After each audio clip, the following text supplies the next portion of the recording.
कोलकाता येथील आरजीकर मेडिकल कॉलेजमध्ये प्रशिक्षणार्थ महिला डॉक्टरवर बलात्कार करून तिची हत्या करण्यात आली होती। या घटनेमुळे पश्चिम बंगालसह संपूर्ण देश हादरला। या घटनेमुळे सध्या सगळीकडे संतापाची लाट आहे। ठिकठिकाणी या घटनेचा निषेध करत आंदोलनं केली जात आहेत। अशामध्ये या प्रकरणात नवा ट्विस्ट आलाय। प्रशिक्षणार्थी डॉक्टरवर फक्त बलात्कार झालेला नसून सामूहिक बलात्कार झालाय अशी धक्कादायक माहिती पोस्टमार्टम अहवालातून उघड झाली आहे। त्यामुळे आता कोलकाता पोलिसांच्या भूमिकेवर प्रश्नचिन्ह उपस्थित केला जातोय। बातमी पूर्ण पाहूया त्याआधी तुम्ही HPN मराठी न्यूज चॅनल पहिल्यांदाच पाहत असाल आणि अजूनही चॅनलला सबस्क्राइब केलं नसेल तर नक्की सबस्क्राइब करा, जेणेकरून आमचे अपडेट्स लवकरात लवकर तुमच्यापर्यंत पोहोचतील। तर बलात्कार आणि हत्या करण्यात आलेल्या डॉक्टरवर फक्त एकाच व्यक्तीने बलात्कार केला असल्याचं कोलकाता पोलिसांनी सांगितलं होतं, पण पोस्टमार्टम रिपोर्टमधून धक्कादायक बाब उघड झाली आहे। पीडितेवर एका व्यक्तीने नाही तर अनेकांनी सामूहिक बलात्कार केल्याची माहिती उघड झाली आहे।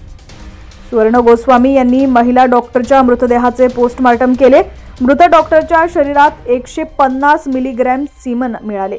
हे सीमन एका व्यक्तीचे नाहीत। डॉक्टरवर ज्यांनी बलात्कार केला त्यात एकापेक्षा जास्त व्यक्तींचा सहभाग असू शकतो असं पोस्टमार्टम रिपोर्टमध्ये सांगितलंय। पोस्टमार्टम रिपोर्टमधून समोर आलेल्या धक्कादायक माहितीनंतर आता कोलकाता पोलिसांच्या भूमिकेवर आणि कारवाईवरती प्रश्नचिन्ह उपस्थित केला जातोय। कोलकाता पोलिसांनी या प्रकरणात संजय रॉय या 35 वर्षीय आरोपीला अवघ्या 24 तासात अटक केली होती।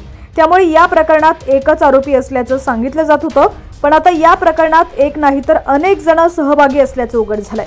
या घटनेमुळे देशभरातील अनेक हॉस्पिटलमधील डॉक्टरांनी आंदोलनं केली। या घटनेचा निषेध करत काम बंद आंदोलन केलं।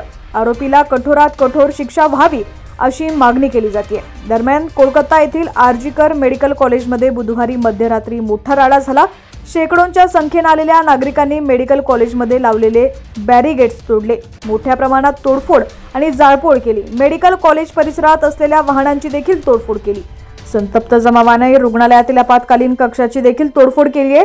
महिला डॉक्टरच्या क्रूर बलात्कार आणि हत्येला न्याय मिळावा या मागणीसाठी रॅली देखील काढण्यात आली होती।